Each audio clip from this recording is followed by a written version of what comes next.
Hey guys, what is up? I am Zone, and I got another video for you guys in my series about improving Wargaming League.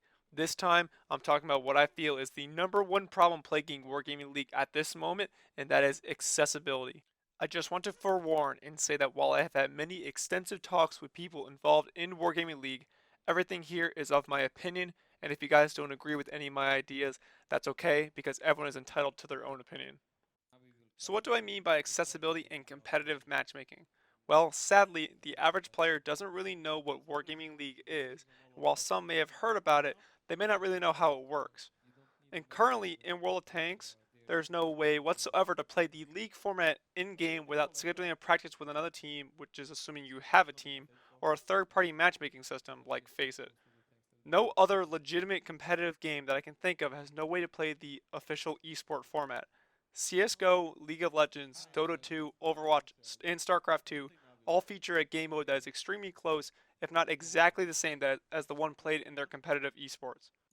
Some of you veteran players may be saying, this system already exists, it's called Team Battles. And while you are correct about Team Battles, it's not exactly the same. The maximum tier points in Team Battles is 54, which is spread across 7 tanks. This means that the typical tank setup is 6 tier 8s and 1 tier 6. They also play on a different set of maps in League format.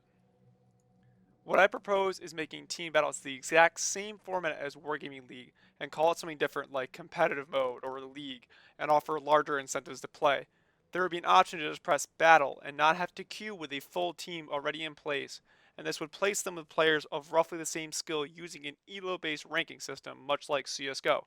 This would require the player to have at least one tier 10 in a microphone before queuing into battle. Systems like this exist everywhere in competitive games. CSGO is a great example of how to do it right. Everyone in CSGO has played a competitive game before, and therefore knows the exact format the professionals play. This in turn increases viewership and interest because everyone is familiar with the game mode and understands how it works. Modeling Wargaming League off of already successful esports isn't wrong. It just allows you to not have to make the same mistakes these games did on their way to success. The ability to play the Wargaming League format without a pre-made team would allow the average player to learn the competitive side of World of Tanks more and have a greater appreciation for the professional players that play it. This would in turn increase interest in Wargaming League, and it would also have the secondary effect of giving current Wargaming League players like myself an outlet to play the game mode they enjoy very much. This is often an overlooked problem because many players such as myself crave a way to play League format more often. It saddens me that there is no easy way for me to play it. In summary, while this may sound very simple, I understand that making these changes would require a lot of time and effort in development, but I feel this trade-off is worth it.